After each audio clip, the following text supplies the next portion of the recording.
ठीक, role models में मुख्तलिफ लोग हो सकते हैं, मुल्कों के लीडर भी हो सकते हैं डेफिनेटली। और अब आप दुनिया के किसी लीडर की बात कर लें, आप फ्रांस की बात कर लें, आप जर्मनी की बात कर लें, वो फ्रांस के जनाब कल कहते हैं जी इसराइल हम सबका गन साफ कर रहा है। भाई इसराइल ने तो सबसे पहले न्यूक्लियर वेपन बनाए थे, तो आप उस चीज़ को क्यों नहीं रियलाइज़ नहीं करते? ओ भाई जर्मनी में आपके अपने हुकूमत खाने थे, आपने तो गैस चैम्बर्स में रख के ज्यूइश लोगों को मारा था।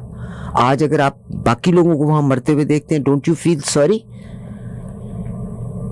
आप रिकंसाइल, आप अपनी गलतियों को तो मानते हुए डोनाल्ड ट्रंप की बात कर लें, the president of America, one of the strongest man in the world, मगर what are the moral values he has? आप इमेजिन कीजिएगा, ये मैनर्स के अगेंस्ट होता था कि अगर आप एक महफिल में जाते हैं तो आप सबको सलाम नहीं करते, सबको ग्रीट नहीं करते, या अब सारे खाना खा रहे हैं और सारे बैठे हुए हैं और आप वक्त से पहले महफिल को छोड़ के चले जाएं, this is against the manners. तो ये this is all mental illness, sicknesses हैं। इसी के बारे में हम दीपा जी से बात करेंगे।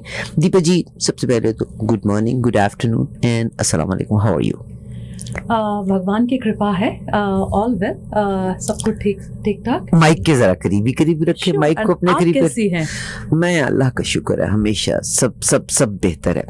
दीपा जी थोड़ा सा आप अपना तारुफ कराइएगा। मेरी जी जो मैंने क्यों दीपा जी को इस टॉपिक पे बात करने के लिए कहा, शी डज हैव विजन, और विजन का होना बहुत ज़रूरी है किसी चीज़ के लिए, and she talks very sensible in that.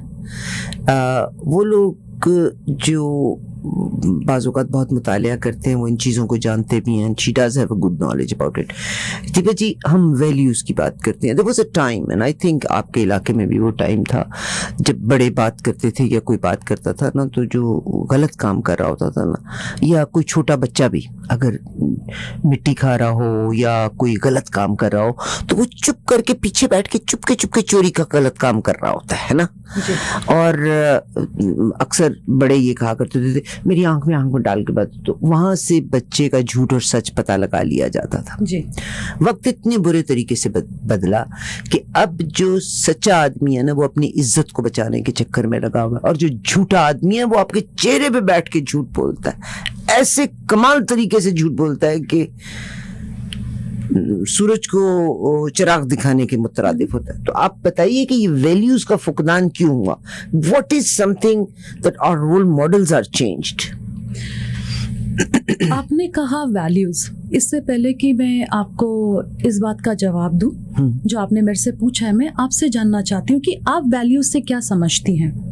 Something is good, something is not so good.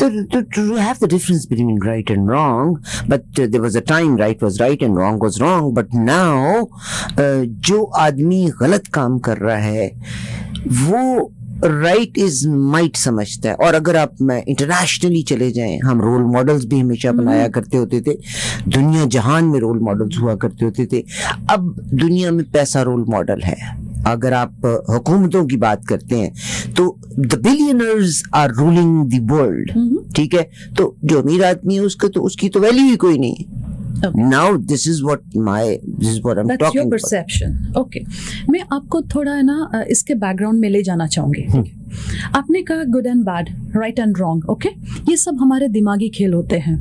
Right and wrong, good and bad, अच्छे और बुरे की बात नहीं होती है, बात है होश और बेहोशी की, अवेयरनेस और नो अवेयरनेस। हम कितने होश में जी रहे हैं या बेहोशी में जी रहे हैं। जो आपके लिए अच्छा, values over the time historically आप देखते जाइए, जो एक ज़माने में सही था वो अभी सही नहीं माना जा सकता, और एंड जो सही नहीं था अभी सही है। तो historically over a period of time values बदलती जाती है। बात वो नहीं है, बात है कि होश और बेहोशी की, हम कितने अवेयर है और कितने अवेयर नहीं है। और रही बात आपने अभी कही कि इंटरनेशनली जो हमारे रोल मॉडल्स होते हैं, लेट मी गिव यू एक आपके सामने एक मैं कॉन्सेप्ट रखना चाहती हूँ कि मान के चलिए आज इस दुनिया में पॉपुलेशन कितनी होगी? 8 बिलियन, लेट्स से 8 बिलियन। और जो दुनिया में जो रूल कर रहे हैं, जैसे आपने अभी पॉलिटिकल लीडरशिप की बात बताई, ठीक है, आप उसको ब्रैकेट में मत डालिए कि है ना ये ना सिर्फ ये पॉलिटिकल लीडरशिप है। It could be religious leaders हो सकते हैं, यूनियन लीडर्स हो सकते हैं, आपके और भी आप कॉर्पोरेट लीडर्स होते हैं। बात वो नहीं है, बात ये है कि इस दुनिया में कितने लोग होंगे, 10,000 जो ना जो क्रीम क्राउड है जिसको आप बिलियनर्स कहते हैं या लीडर्स है, कितने होंगे, 10,000 होंगे। 10,000 लोग इतने भी नहीं है पूरे ग्लोब पे। मैं किसी country specific 1% of the people, even less than 1%, 10,000 less than 1%। तो बात है ना, मैं किसी स्पेसिफिक कंट्री या सोसाइटी या रिलीजन की नहीं कर रही हूँ, बाकी जो है वो कॉमन मैसेस है, ठीक है। आप जानिए कि वो जो 10,000 लोग बाकी कॉमन मैन को, आम जनता को रूल कर रहे हैं, वो क्यों कर रहे हैं? That is the point. Coin की दो साइड्स होते हैं। मैं आपको कॉइन की दूसरी साइड दिखाना चाहती हूँ, और दूसरी साइड ये है कि जो आम जनता होती है,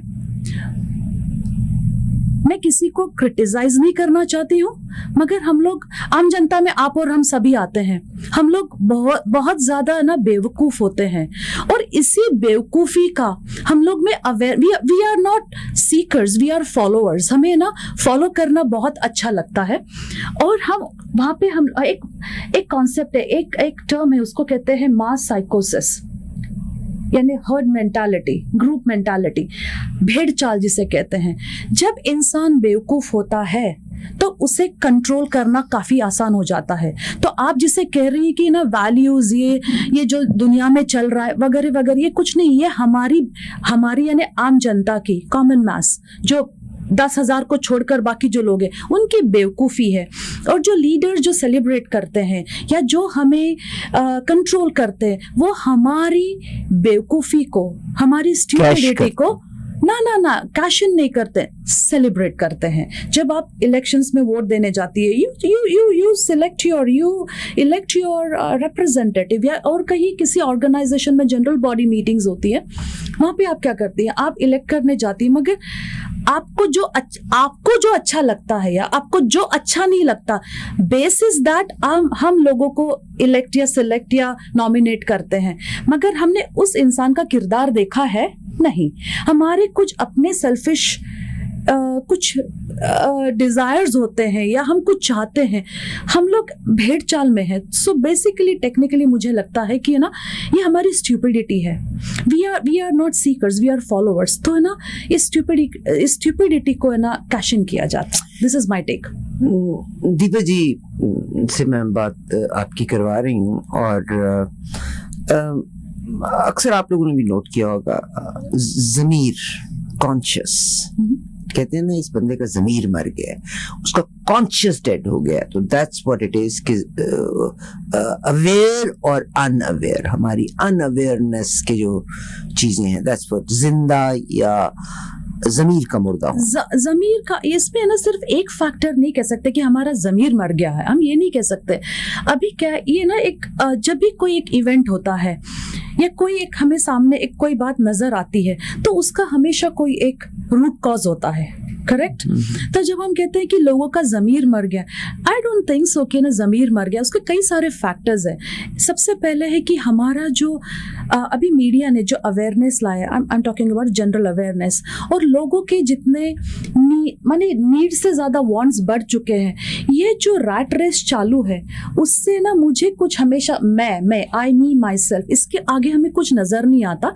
और आपके पास 12 इंचेस का टेलीविज़न है तो मेरे पास 15 इंचेस का होना चाहिए। तो ये जो हम भागे जा रहे हैं, इसके पीछे हमने बाकी सभी चीज़ों को सेकेंडरी बना दिया है। तो जो हमारे लिए कुछ एक ज़माने में प्राइमरी बात थी कि हाँ वैल्यूज़ है, मोरालिटी है, बड़ों की इज्जत है, सोशल या कम्युनिटी फंक्शंस में कुछ क्या बोलना है क्या नहीं बोलना है, ये जो हमारा एक स्टैंडर्ड्स होते थे वो हम जा चुके हैं। बिकॉज मुझे लगता है कि उसका जो रूट कॉज है वो हमारे डिज़ायर्स बढ़ चुके हैं कि मुझे ये सिर्फ चाहिए टू द पॉइंट। आप देखिए कि ना, जैसे मैं आपको बहुत ही मिनिस्क्यूल सा एक एग्जांपल देती हूँ, प्याज, £10 की बैग मिलती है, यूजुअली उसकी प्राइस क्या होती है स्टोर्स में? $2, $3, $4 यूजुअली। आप खाना नहीं पकाते, जो 10 पाउंड का है वो आजकल $13 का मिल रहा है। I am getting there. मैं खाना बनाती हूँ और बहुत अच्छा खाना बनाती हूँ, बाय द वे। किसी दिन आप मेरे घर आइएगा प्लीज। मगर वो आपने $2 का तो प्याज का पैकेट कहा, वो नहीं $13 का। Okay, let us put it this way कि जब वो सेल पे जाता है या एक रेगुलर प्राइस जो होती है वो, मगर जब उसके प्राइसेस बढ़ते हैं $10, $12, फिर भी लोग बंद नहीं करते हैं, बिकॉज उनको कुछ भी हो उनको चाहिए, they can do without it. ये जो आदत लग गई है ना कि इसके बिना मेरा चल नहीं सकता है, ये शायद हमें बिगाड़ रहा है कि टेलीविजन के बिना। आपको मालूम है मैंने 1 जून 2008 से मैंने टेलीविजन नहीं देखी है, कितने साल हो गए। तो इसके बिना मेरा ये चलेगा नहीं, ऐसा नहीं होगा। कल देखेंगे टेलीविजन, क्योंकि सॉरी से it again, tomorrow you will watch television or on the phone you will watch television because जरूर देखूंगी, this interview will go on the television जरूर, बिल्कुल, and you got to watch it। बिल्कुल देखूंगी। मेरे कहने का मतलब है जो मुझे इंफॉर्मेशन चाहिए वो मुझे मिल जाती है, मगर ये मुझे सब कुछ चाहिए, इसके बिना so nothing is your weak point। मैं अपने आप को नहीं बोल रही, मगर कहने का मतलब है कि ना इसके बिना मेरा नहीं चलेगा। ये जो दिमाग में बात जा चुकी है ना, यहाँ पे ना ये प्रॉब्लम शुरू हो जाती है। I come to the next point। Napoleon ने कहा कि तुम मुझे अच्छी पढ़ी लिखी औरतें दे दो, ममाएं दे दो, मैं तुमको अच्छी नेशन दे दूंगा। बिल्कुल। आप इस वक्त जिस सिनेरियो पे, जिस जगह पे मैं बात कर रही हूँ, मेरे role models, I started with the role models, दुनिया के लीडर्स हैं। एलन मस्क, ऑफ कोर्स जी, पढ़ा लिखा भी कुछ नहीं इतना, मगर लोग is a billionaire. Jeff Bezos की बात करें, अभी रिसेंटली ही is going to marry in second marriage Italy हो रही है। इटली के लोग ठीक ठाक प्रोटेस्ट कर रहे हैं कि this marriage will not happen in Italy. ठीक है, इटली का मेयर कहता है कि नहीं होगा because we will get the business, but people don't want this marriage to happen in Italy. Donald Trump की बात कर लीजिएगा, मैं अरब शहजादों की बात कर लीजिएगा। Do you think this generation की बच्चियां और बच्चे, if they are not values, या उनका कॉन्शियस हो गया, या वो ख्वाब के आलम में है, या वो अवेयरनेस के आलम में नहीं है, तो the blame goes to the mothers, because those mothers made them to be one of those 1%, or as you said 10,000 people who are oligarchs, जो रूल करते हैं और वो समझते हैं कि पैसे की बिना पे they can do anything। बात ये है कि ना यहाँ पे मैं थोड़ा सा ना डिफर करना चाहूंगी। जब आप ये जो नाम देते हैं, माइक के करीब आ जाए, जब आप कहती हैं कि इलॉन मस्क या और किसी के जो आपने नाम दिए हैं मुझे, देखिए वो उस फील्ड में अच्छे हैं। हम जब उनको अपना रोल मॉडल बनाते हैं कि किसी के पास $1 बिलियन है, यानी वो भगवान बन गया, ये डीइफिकेशन होता है ना, ये सबसे बड़ी खराबी है हम आम जनता में, कॉमन मैसेस में, कि इलॉन मस्क के पास $1 बिलियन से या $100 बिलियन से, तो वो अब भगवान हो गए, he is my role model. क्यों? बाकी चीजें में वो कंप्लीटली जीरो हो सकते हैं, मैं ये नहीं कह रही कि वो है। या किसी को, अगर हम किसी एक बिजनेस टाइकून को देखते हैं तो उनको हाँ कितना बड़ा ना सक्सेसफुल आदमी है ना, ये कितना बड़ा आदमी है। बड़े से क्या मुराद है? वो मॉरली एकदम लॉस्ट कॉज हो सकता है, वो अल्कोहलिक हो सकता है, वो उस फील्ड में अच्छा है, एक अच्छा साइंटिस्ट है। आप उसको एक अच्छा हस्बैंड, अच्छा बेटा, हम उसको है ना पूरी तरह से ना समझ लेते हैं कि उनका एक बहुत बड़ा पिक्चर बना लेते हैं कि नाउ ही इज गॉड और शी इज लाइक गॉडेस। ऐसा नहीं होता है। हम ये जो डीइफिकेशन है वो गलत है। तो हमारे रोल मॉडल्स को हमने देखना चाहिए। हमें पैसा चाहिए या हमें मोरालिटी या अपने आप को ना एक स्ट्रॉन्ग पर्सनालिटी बनाना, ये ज्यादा इंपॉर्टेंट है। तो सबसे पहले बात है कि ना इन लोगों को रोल मॉडल्स ना बनाए। हाँ ठीक है, अगर आपको बिजनेस टाइकून बनना है तो वो आपके लिए उस एरिया में अच्छे रोल मॉडल है, मगर आपको एक अच्छा शेफ बनना है, then definitely Elon Musk is not your god, या और कोई आपका भगवान नहीं है। Point number 1। रही बात आपने पूछी कि ना एक घर में एक लेडी की क्या पावर है, एक माँ की क्या पावर है, मैं समझती हूँ डेफिनेटली है, बिकॉज आजकल जो ये चल रहा है वुमेन एम्पावरमेंट, या ना वुमेन बहुत पावरफुल है, या ये जो नारी शक्ति वुमेन्स डे, DS, मैं आपको एक बात बताती हूँ कि जो सूरज है, सूरज में बहुत लाइट है, ये आपको है ना ढोल पीटने की जरूरत नहीं है। मेरे पिताजी ने मेरे से कहा था कि है ना ये बार बार बोलना कि तुम दुर्गा हो या मैं पावरफुल, ये बोलने की जरूरत नहीं, तुम पावरफुल हो। ये सन ये खोखला है, वो कहते हैं खाली ढोल जो है ना वो ज्यादा शोर करता है। हाँ, ये जरूरी है। जैसे मैं आपको एक बात बता रही हूँ, इंडिया में जब पहली बार एक लेडी पायलट बनी थी ना, तो हेडलाइंस छपी थी, देखो देखो देखो ये ना एक लेडी भी एक पायलट बन चुकी है। माने लेडी होने के बावजूद वो पायलट बन चुकी है, माने आपने ये पहले ये सपोज कर लिया है कि वो लेडी पायलट बन नहीं सकती, वो ऑलरेडी वीक है। नहीं, ये हमारी जो परसेप्शंस है ना, मेस्ड अप परसेप्शंस है, इससे हमें थोड़ा आगे जाना बहुत जरूरी है, क्योंकि हम ऑलरेडी पावरफुल है। और जो पावरफुल लोग होते हैं वो उनका इन्फ्लुएंस अपने आप होता है, वो बताने की जरूरत नहीं। जैसे हमारे घरों में, गाँव में जाइए आप, पढ़ी लिखी, शायद वो स्कूल में पढ़ी लिखी माँ नहीं हो, लेडी नहीं हो, फिर भी वो घर चलाती है। क्या कमाल का चलाती है, कमाल का। उनको मालूम है उस बच्चे ने क्या शरारत की है, वो जाती नहीं, उस बच्चे ने क्या किया है, उसको कौन सी क्लास में है, उसका क्या चल रहा है, उसको बराबर मालूम होता है। बिकॉज जब आप अंदर से परिपूर्ण होते हो, फुलफिलिंग, आप पूरे होते, मुकम्मल होते हो, तब आपको ये ना ढोल पीटने की जरूरत नहीं होती। और एक लेडी में जो पावर होती है और उसके लिए चीखने चिल्लाने की जरूरत नहीं। मेरे माँ के बारे में, my mother was a working lady, अभी वो रिटायर्ड है। उनको पूरी खबर होती थी कि मैं कहाँ जा रही हूँ, मेरे सिबलिंग है वो कहाँ जा रहे हैं, क्या कर रहे हैं, एक अवेयरनेस होती थी। और मुझे तब कभी लगा नहीं कि मुझे बेस्ट फ्रेंड चाहिए, मुझे मालूम है कि मेरी माँ वहाँ पे है, वो मेरे लिए सब कुछ थी। माँ, मेरे पिताजी, मेरी माँ, वंडरफुल पीपल। बहुत खूबसूरत बात की। मैं अब यहाँ पे आपको ये बताना चाहती हूँ कि हम कुछ भी नहीं करते थे, वो यही तो मैं कहती हूँ कि हमारी आंखों में देख के वो पढ़ लिया करते थे। तो मैंने बल्कि एक दो बार अम्मी से पूछा, मैंने कहा आपको पता कैसे चलता है जब कन्फेशन हो गया? मैंने कहा फरिश्ता आगे बता के जाता है। हालांकि फरिश्ता नहीं, वो हमारी आंखों से पढ़ लेते थे।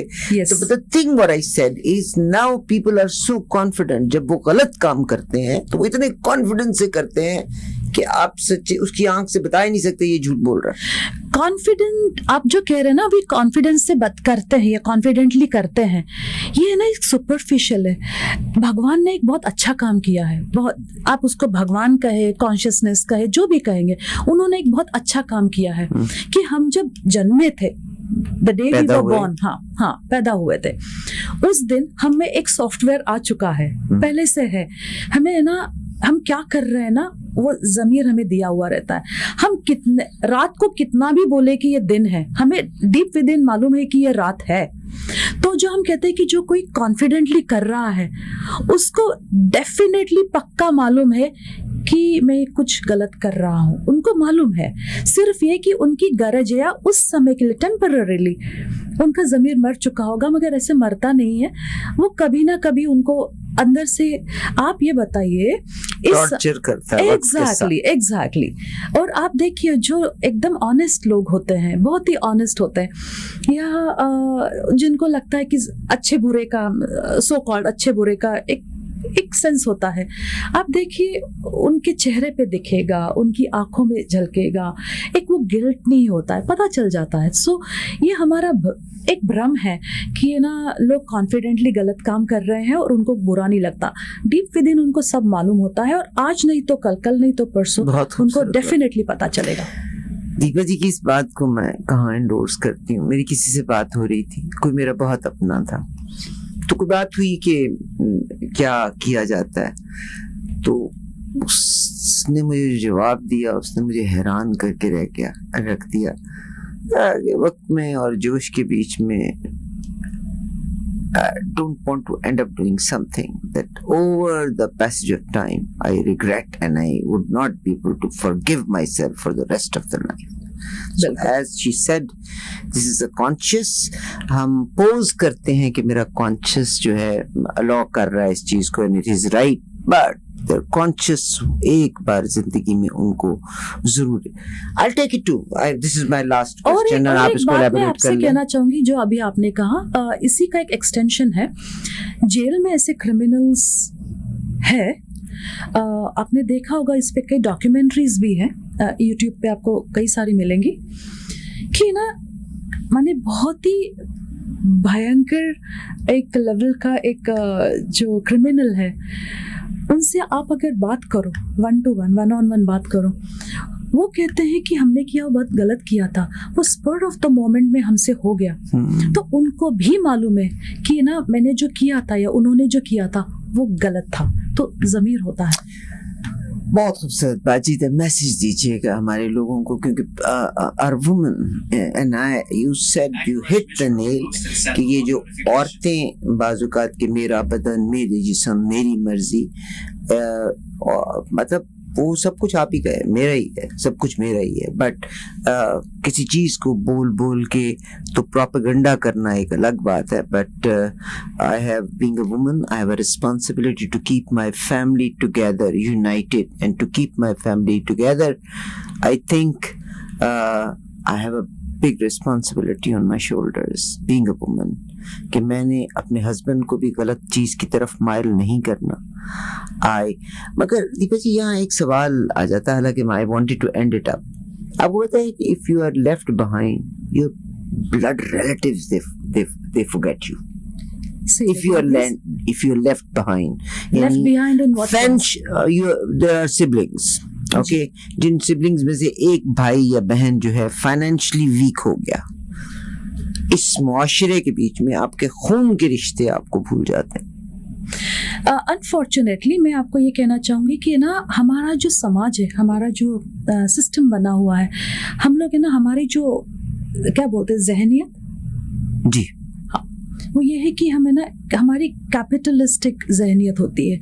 हम लोगों को जो गेज करते हैं, मैं ये नहीं कहूँगी सभी लोग ऐसे हैं, मगर लोग ऐसे हैं कि जो समाज जो बनता है हिस्टोरिकली जो चलता है, जजमेंट्स, हाँ, माने हम लोग बड़ा छोटा, अच्छा बुरा, ये हमें ना उसके मॉनिटरी स्टेटस से देखते हैं। बहुत कम लोग देखते हैं कि उसको नॉलेज कितनी है, उसकी मोरालिटी क्या है, बहुत कम लोग देखेंगे। मगर जो फर्स्ट चांस में, जो पहली बार में जो फर्स्ट इम्प्रेशन बनता है, कितनी गाड़ियाँ हैं, कितने घर हैं, ये बहुत लॉन्ग लास्टिंग नहीं होता है, मगर ये चलता आ रहा है सिस्टम। बहुत कम लोग आपको मिलेंगे जो अपना विजडम यूज करते हैं और वो देखते देखें सी थ्रू कि कौन कितने पानी में है। मगर आप एक अगेन दैट आम जनता वाला वो जो भेड़ चाल है कि इतनी गाड़ियां हैं, वो हो सकता है अल्कोहलिक हो, वो एक क्रिमिनल हो, वो एक जो भी आप कहना चाहो। You did not answer my question.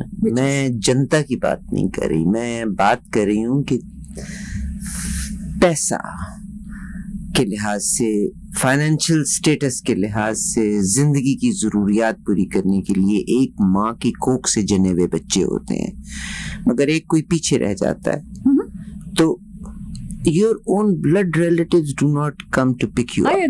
I agree, क्योंकि उसी का मैंने जवाब दिया कि हमारी जो मेंटालिटी है, कॉमन मैन की है, हर्ड मेंटालिटी है, हम किसी को जब गेज करते हैं तो हम उसकी फाइनेंशियल स्टेटस, उसकी मटेरियल वैल्यू क्या है, उससे गेज करते हैं। How can I gauge my sibling?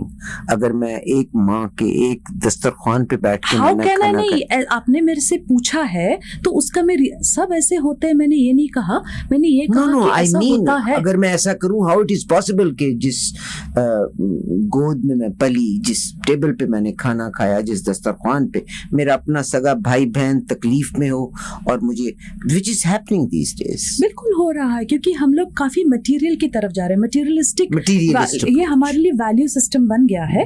इसलिए हम, हमारा जो लेंस है, हम जिस विंडो से देखते हैं, ये हमारी विंडो हो चुकी है, तो उसमें हम किसी को बख्शते नहीं है। ये एक ट्रेंड हो चुका है। दीपा जी से मैंने, आपकी, इनका नाम है दीपा वाघ। आपको पता है इंडिया में एक चाय भी है और ये शेर को रिप्रेजेंट करता है।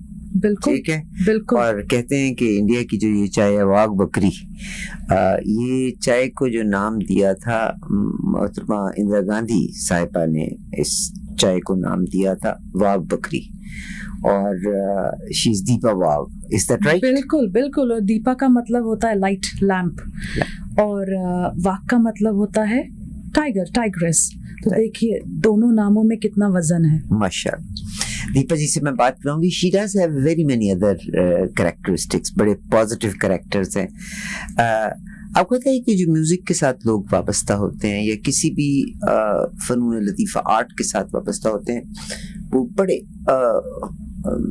सॉफ्ट हार्टेड लोग होते हैं, मगर ऑफ कोर्स मैं भी रिस्पॉन्सिबिलिटी है मेरे पे चंद स्पॉन्सर्स की, विल टेक सम स्पॉन्सर्स और मैं वापस आती।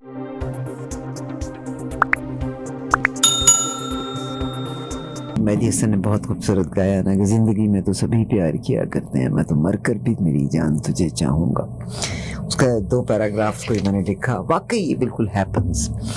अपने जज्बात नगमात रचाने के लिए मैंने धड़कन की तरह दिल में बसाया है तुझे, मैं तसव्वुर भी जुदाई का भला कैसे करूं, मैंने किस्मत की लकीरों से चुराया है तुझे। गीत संगीत of course makes a huge difference. Again आपकी I respect everybody's thought, but Kainaat को अगर आप देखते हैं तो पूरी की पूरी कायनात मैथमेटिक्स की बेस पे है। एवरीथिंग, आप डायमेंशंस को चेक करें, एवरीथिंग इज डायमेंशनल। बहुत सारी गारों में से कभी आप समंदर के पास बैठे, एक आपको रिदम सुनाई देगा, कभी आप बैठ के अपने दिल की धड़कन को महसूस भी कर सकते हैं। I have felt it many times. What a beautiful rhythmic movement heart beat की। आपको पता होगा कि हम ये कहते हैं कि दुनिया में इतने बेशुमार लोग बसते हैं, किसी 2 आदमियों की हाथ की लकीरें नहीं मिलती। 3 दिन पहले मैं एक रिसर्च पढ़ रही थी, you know what, our breathing pattern is also unique. मैंने कहा अल्लाह तेरी शान है, दुनिया में जितने अब लोग आबाद हैं, ठीक, उन तमाम का breathing pattern is unique. Everybody has a unique pattern. I was reading one research जिसके बीच में वो ये था कि जो लोग रात के वक्त मुंह से सांस लेते हैं, मुंह से सांस मत लीजिएगा, आप नाक से सांस लें, यू फील बेटर, आपकी लंग्स की एक्टिविटी बेहतर होगी। देयर इज़ अ रीज़न कि जब हम मुंह से सांस लेते हैं तो मुंह से सांस लेने से हवा का बाहर टेम्परेचर ज़्यादा भी हो सकता है, कम भी हो सकता है, और बॉडी टेम्परेचर 36-37 डिग्री सेंटीग्रेड। तो जब बाहर से ठंडी हवा जाती है तो एकदम से लंग्स में जाती है। जब it goes through our nose, नाक से जब हम सांस लेते हैं तो this passage way is bit longer, तो वो हवा जब हमारे नाक के पैसेज में से गुजरती है तो इसका टेम्परेचर बिल्कुल वो हो जाता है। फिर हवा में बेशुमार माइक्रोब्स होते हैं, बहुत बारीक बारीक जर्म्स होते हैं। अल्लाह की शान देखिएगा कि नाक के बीच में बाल ये फिल्टर का काम करते हैं, फर्स्ट फिल्टर, ये उन जरासीमों को यहाँ रोक लेते हैं, डर्ट पार्टिकल्स हो सकते हैं। देन जब हम सांस लेते हैं तो नाक की इस जगह के ऊपर जो हड्डी है, जैसे छाननी नहीं होती, छलनी जिसको हम कहते हैं, छलनी की मानंद है, और उसमें ड्रिप करता है एक मटेरियल जो उसकी फर्दर प्योरीफाई करता है जो हमारी एयर हम ले रहे होते हैं। तो मैं ये रिसर्च पढ़ रही थी, तो अल्लाह बड़ी गफूर रहीम है, उसने हम तमाम को बड़ा स्पेशल बनाया। हमारे फिंगरप्रिंट से लेके हमारा breathing pattern is very unique. बात हो रही थी म्यूज़िक की, तो अगर आप कभी समंदर के किनारे चले जाएं, it's for a beautiful rhythm water waves का, उनसे जो आवाज़ आती है। कभी आप जंगलों में चले जाएं, हवा जब जंगलों के बीच में चलती है, इट्स ऑल्सो रिदम। तो हाँ, वो भाई नंगे गाने ना सुने, आप ना सुने, हम तो नहीं सुनते। मुझे सिर्फ एक गाना बुरा है जो अच्छा लगता है, पर वो बुरा गाना है, but I like that song. मैंने कभी प्ले नहीं किया यहाँ पे, मुजफ्फर के ज़माने में मैं कभी कभी प्ले कर दिया करती होती थी। Deepa ji is here, it's a music time now. Deepa ji, you sing so beautiful. Thank you for saying that. And कौन सा गीत, कोई एक गीत? जैसे अभी आप जो कह रही थी कि पूरे प्लैनेट पे माने ये यूनिवर्स में एक रिदम है। संस्कृत में एक ऐसे कहते हैं, नादाधीनम जगत सर्वम। नाद यानी साउंड, अधीन यानी उसके अंडर है, जगत सर्वम, जगत यानी दुनिया, सारी दुनिया, सारी दुनिया साउंड के अधीन है। माने आप कहीं भी जाइए आपको एक साउंड, एक म्यूजिक सुनाई देगा। अभी तो हम समंदर कहते हैं, ये हवा में चिड़ियों की चहचहाट, मॉर्निंग टाइम। बिल्कुल बिल्कुल। एक्चुअली जब मैं संगीत सीख रही थी तब उस पे एक हमको थियोरी भी लिखना पड़ता था, ऐसे राइटिंग होता था। आपने संगीत सीखा? What did you do? थोड़ा सा सीखा क्लासिकल। अच्छा। जी बिल्कुल, इंडियन क्लासिकल सीखा है। तो उसमें एक ऐसे राइटिंग में टॉपिक्स होते थे, तो उसमें एक टॉपिक हुआ करता था और मेरे ख्याल से हर साल वो एक कॉमन क्वेश्चन सभी के लिए होता था कि ना इस दुनिया में ना संगीत है, इस विश्व में संगीत है, उस पर आप क्या कहना चाहते हो। नॉट जस्ट कि किसी पर्टिकुलर इंस्ट्रूमेंट में है, मगर हर जगह कायनात में म्यूजिक है। उस पर हम है ना एक ऐसे लिखा करते थे। या अच्छा, तो मुझे बल्कि बड़ी आज मैंने ये सुना तो मुझे बहुत अच्छा भी लगा। मैं बल्कि जिक्र करना चाहती हूँ, सतेंद्र सरताज बहुत खूबसूरत गीत गाते हैं, पंजाबी का हालांकि द मैन लर्नड, उनकी ज़बर ज़ेर बड़ी कमाल की है, ही सिंग्स ब्यूटीफुल। और पंजाबी के गाने उनके सुन के मज़ा आ जाता है, बहुत मज़ा आता है। मुझे बताइएगा, आपको क्या मजा आता है? आपको लिरिक्स अच्छा लगता है या आपको उसका लिरिक्स? कंपोजिशन एक पसंद बात है? बताती हूँ, जब आप सुनती हैं तो क्या सुनती हैं? आजकल के जमाने में म्यूजिक बदल गया, लिरिक्स ही बदल गया। लिरिक्स को आजकल के जमाने में मानी नहीं दिए जाते, बल्कि पुराने गाने आज भी सुन के अच्छा लगता है। आपने सोचा कभी ये ना ये क्या डिफरेंस है? पहले हम कहते हैं कि पुराने जमाने के गाने अलग होते थे, अभी के गाने अलग है, क्या अलग हो गया? आप क्या समझती हैं? देखिए, मैं आपको बताती हूँ, this is and I do not want to go against the technology and all that. Computer generated चीज़ें बहुत सारी हो गई। Arfa can sing a song, अगर मैं अपनी आवाज़ आर्टिफिशियल इंटेलिजेंस को फीड कर दूं तो I can sing any song now. ना, मेरे पूछने का मतलब ये था, आप जो कहती हैं ना बोल, कि ये अच्छा गाना है, मिसाल के अच्छा तौर गाना पे मैंने नहीं है। भी एक गीत के बोल आपके साथ किए। Look at this, it shows my emotions कि मैंने धड़कन की तरह दिल में बसाया है तुझे, मैं तसव्वुर भी जुदाई का भला कैसे करूं, मैंने किस्मत की लकीरों से चुराया है तुझे। देन अगला एक और लफ्ज भी है, इसमें कितनी डेप्थ है ना। तेरी हर चाप पे जलते हैं ख्यालों के चिराग, जब भी तू आए जगाता हुआ जादू आए, तुझको छू लूं, इट्स अ फैक्ट, तुझको छू लूं तो फिर है जाने तमन्ना मुझको, देर तक अपने बदन से तेरी खुशबू आए। आप इमेजिन कीजिएगा, जिन लोगों से जब हम प्यार करते हैं, you just touch them and you come, you sit and you can feel them around you, you can smell them. तो of course words meaning रखते हैं। मुझे लगता है आजकल की जनरेशन जो प्रॉब्लमैटिक है ना, ये जो रैप म्यूजिक सुनने के बाद जिसका कोई मन ही नहीं बनता, I think so, I might be wrong. ये रिफ्लेक्शन है सोसाइटी का ना। अभी हम कुछ देर पहले बात कर रहे थे, मटेरियलिस्टिक हो गए हम, तो उसमें भी हम मटेरियल ही ढूंढते हैं। हमें ज़रूरी नहीं लगता कि ना हमें उसमें कोई डेप्थ चाहिए। तो पहले की लिरिक्स जो बहुत अपीलिंग हुआ करते थे, जो अभी आपने अभी सुनाई, किसी गज़ल की बोलते, राइट? तो उसमें एक डेप्थ हुआ करती थी। अभी क्या है कि अगेन हमारे गानों में, मूवीज में, हर जगह ना सोसाइटी का ना रिफ्लेक्शन होता है, इसलिए आपको ये फर्क नजर आता है, ऐसे मुझे लगता है। कोई एक गीत सुना दीजिएगा। कितने मिनट का भी प्रोग्राम बाकी है? 30 मिनट्स का। 30 मिनट्स तो फिर एक तरफा तो हो नहीं सकता ना, अंताक्षरी होनी चाहिए। एक गाना था, आवाज सुरीली का जादू ही निराला है, संगीत का जो प्रेमी वो किस्मत वाला। Do you remember what film was this? बहुत पुराना, बहुत खूबसूरत 1981 का सॉन्ग। 80-81 है क्या? 79, 80, 81 का। अच्छा, ओके, नहीं मुझे मालूम नहीं होगा। गीत सुनाइए। गीत सुनाऊं मैं? हाँ, एक हिंदी मूवी का ये गीत है जो मुझे बहुत पसंद है, उसकी कॉम्पोजिशन भी बहुत पसंद है मुझे, और उसके जो लफ्ज़ है वो भी बहुत, लिरिक्स भी बहुत पसंद है। As दीपा जी ने कहा, I was thinking 79, 80, क्या खूबसूरत है। हम चांद सितारों पर एक नया जहां बसाते हैं, हम धूम मचा कर सोया जहां जगाते हैं। Beautiful song. दीपा जी, आपको मैं एक बहुत मज़ेदार बात बताना चाहूँगी। मैं एक व्यक्ति को जानती हूँ इंडिया में, और उन्होंने कितना अच्छी बात ऑब्जर्व की है। वो कहते हैं कि आपको एक बात मालूम है पहले के गाने कैसे होते थे? तो कैसे होते थे, मैं मूवीज़ के गानों की बात कर रही हूँ। क्लासिकल की। माइक के करीब आ जाइए please. Alright, why am I going away? हाँ। ओके, इज इट ओके ना? Yes. Okay, so the point is, उन्होंने कहा कि उन्होंने एक बहुत अच्छी बात ऑब्जर्व की कि पहले के गाने कैसे होते थे और अभी के कैसे हैं।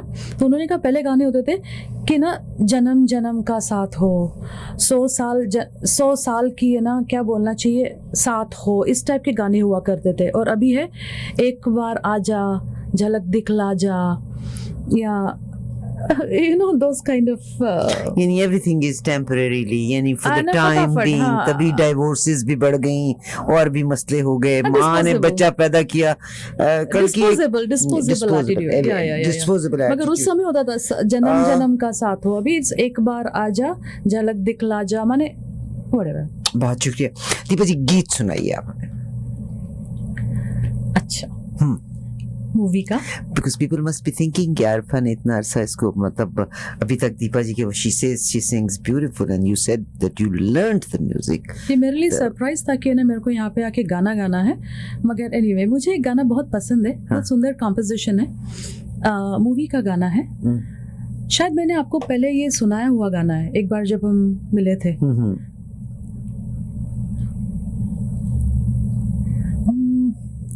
अजीब दास्ता है ये, कहाँ शुरू कहाँ खत्म, ये मंजिलें है कौन सी, न वो समझ सके न हम, अजीब दास्ता है ये, मुबारक तुम्हें कि तुम किसी के नूर हो गए, किसी के इतने पास हो कि सबसे दूर हो गए, अजीब दास्ता है ये। That's it? बहुत शुक्रिया। और कौन सा गीत, एक गीत और सुनाए, फिर मैं एक दो गीत आपसे फरमाइश करूंगी। आप बेशक दो लाइनें करते रहे।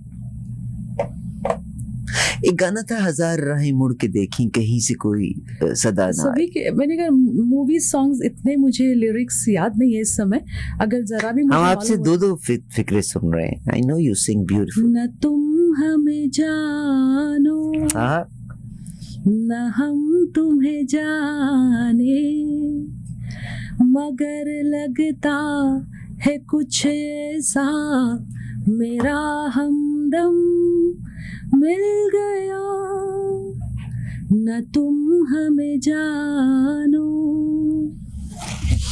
एक गीत था, लग जा गले से फिर ये रात हो के ना। ये आपका पसंदीदा गाना है, आपका ये।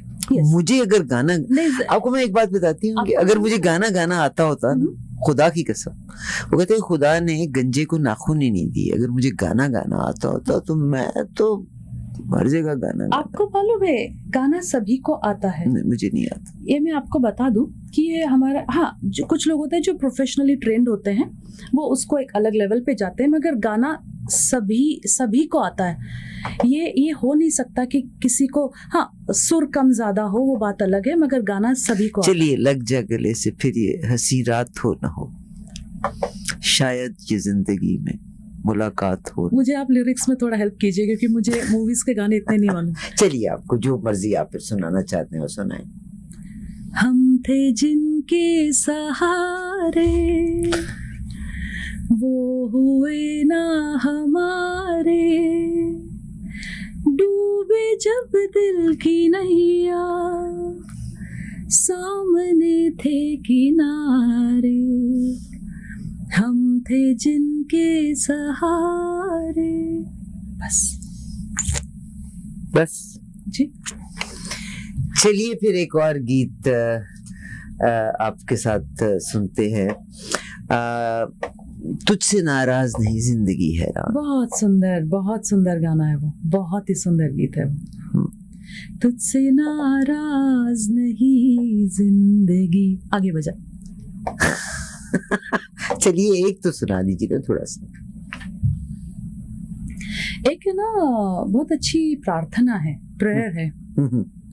हमको मन की शक्ति देना, मन विजय करे, दूसरों की जैसे पहले खुद को जय करे, हमको मन की शक्ति देना। 5-7 minutes and I wanted कि मैं गीता दीपा जी से गीत भी सुन सकती। एक और बड़ा खूबसूरत दिस इज, आजकल की दुनिया इतनी अजीब है। ये अगला गीत जो हमारा जाना है इसी के ऊपर जाना है कि मामूली सी बात के ऊपर वी आर सो पोलराइज्ड कि किसी की बात पसंद नहीं आई तो वहीं पे रिश्ता टूट गया। That's all what it is. एक जरा सी बात पर बरसों के याराने गए, ऐसा तो हुआ कि लोग पहचाने गए, एक लिहाज से ब्लेसिंग इन डिस्गाइज। जी नहीं, इसी बात पे मैं, ये तो है ना, ये जो आप गाना बजाने वाली हैं अभी, ये तो है ना मेरा क्या, कई लोगों का एक पर्सनल एक्सपीरियंस रहा है कि ना, जैसे आप और मैं अगर बहुत अच्छे फ्रेंड्स हैं, हाँ, मैंने अगर आपके साथ बहुत अच्छी बातें की है या फ्रेंडली रही हूँ 99 टाइम्स, एक बार अगर कोई डिबेट हो जाती है जो आपको पसंद नहीं आए, तो अभी ऐसा हो गया कि रिश्ता टूट गया, over and out. It's a polarization period, this is 21st century. मगर मुझे ना I am sort of surprised कि जैसे मेरे पेरेंट्स को जब मैं देखती हूँ, उनके जो फ्रेंड्स हैं, कितने सालों से उनके वो फ्रेंड्स हैं, 20-30-40 सालों से उनके फ्रेंड्स हैं, फ्रेंडशिप्स उन्होंने अभी भी फ्रेंडशिप निभाई है, फ्रेंडशिप्स नहीं कहूँगी, फ्रेंडशिप। तो वो कैसे पॉसिबल हुआ? और अभी ऐसा क्या है कि जरा सी बात पे हमें ना बातें करना बंद कर देते हैं? मेरा तो ये कई मगर बार आपका जो experience रहा। गीत अभी आपने क्यों किया कि गो जरा सी बात, एक जरा सी बात पर बरसों के याराने गए, yes, गो इसी बात पे लोग पहचाने गए। इट्स गुड, मैंने कहा ना, it's a blessing in disguise कि आपको इंसान के खोटे खरे का पता चलता है। और मैं आपको बताती हूँ, friend in need is friend Indeed. मुझे कभी इसका मतलब समझ नहीं आया था।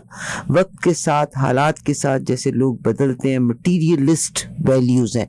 But let me tell you one thing, मैंने हमेशा एक बात एयर पे कही, प्रॉब्लम्स होते हैं, सगे भाई बहनों में प्रॉब्लम्स होते हैं, एक माँ की कोख से जने बच्चों में प्रॉब्लम होती है, मगर वो माएँ, I'm a woman, but I think वो माएँ जो अपने वो औरतें जो अपने बच्चों को के दिमागों को कंटेमिनेट करने के लिए चचा और फुफ्फी की बुराई बच्चों से कर देती हैं या अपने भाई बहनों की बुराई कर देती हैं। मैंने तो बीइंग अ वुमन अब कितना अरसा जिंदा रहना है, बट दिस मीन कि I have sowed that seed to the next generation कि मेरी एनिमोसिटीज, दुश्मनियां चलती चली आ रही थी, अब तुम लेके अगली नस्ल की तरफ चलो। सो आई बिलीव कि वो पेशेंस लेवल नहीं था। एक जमाना था कंबाइंड फैमिली सिस्टम्स हुआ करते होते थे, जॉइंट फैमिली सिस्टम हुआ करते होते थे, हम एक दूसरे की बहुत सी बातों को बर्दाश्त किया करते होते थे। But now to prove myself I am the best and I am everybody else is wrong, तो वो एक औरत जो है कभी अपने हस्बैंड की बेटी से बुराई करती है, एक आदमी अपने बेटे या बेटी से अपनी बीवी की बुराई करता है, एक औरत अपने बेटे या बेटी से अपने इन लॉज की बुराई करती है या अपने बहन भाइयों की बुराई करती है। इसका मैं ये कहती हूँ कि इस बच्चे ने और इस बच्ची ने कल कलां को जब बड़े होना है, she will be a slap on mother's face. You know what, तुम मेरी बीवी के साथ अच्छी नहीं हो, तुम तो अपने भाई बहनों के साथ भी अच्छी नहीं थी। बिल्कुल। अगला गीत हम जो सुनाने से पहले आई विश कि आप मुझे कोई गीत, एक और गीत हो जाए गीता की तरफ से, मतलब गीता दीपा जी की तरफ से। एंड आई विश कि दीपा जी एटलीस्ट एक दो स्टैंजास तो शेयर करें ना, कोई भी आपका जो पसंदीदा गीत है उसका। मुझे गीत, इतने कई सारे गीत है मेरे पास, तो पूरा कलेक्शन। चलिए एक सुना दीजिए। नहीं, बात ये है कि ना, मुझे लिरिक्स है ना, मूवीज के गानों के लिरिक्स कभी याद नहीं रहते हैं। Give us any other song, आप वो प्ले कीजिए, फिर ना इन द मीन टाइम में फिर मैं जरूर गाऊंगी। अब दीपा जी आप हमें कौन सा गीत सुना रही हैं? आपने वो गाना सुना है, चैन से हमको कभी आपने जीने ना दिया, जहर भी चाहा अगर पीना तो पीने ना दिया। बिल्कुल, प्लीज। चैन से हमको कभी आपने जीने ना दिया, जहर भी चाहा कर पीना तो पीने ना दिया, चैन से हमको कभी। चांद के रथ में रात की दुल्हन जब जब आएगी, याद हमारी आपके दिल को तड़पा जाएगी। आपने जो है दिया वो तो किसी ने ना दिया, जहर भी चाहा अगर पीना तो पीने ना दिया, चैन से हमको कभी। बहुत शुक्रिया दीपा जी से आज की मुलाकात रही, बहुत ही अच्छा लगा। हमारा अगला सेगमेंट भी अब आने का है।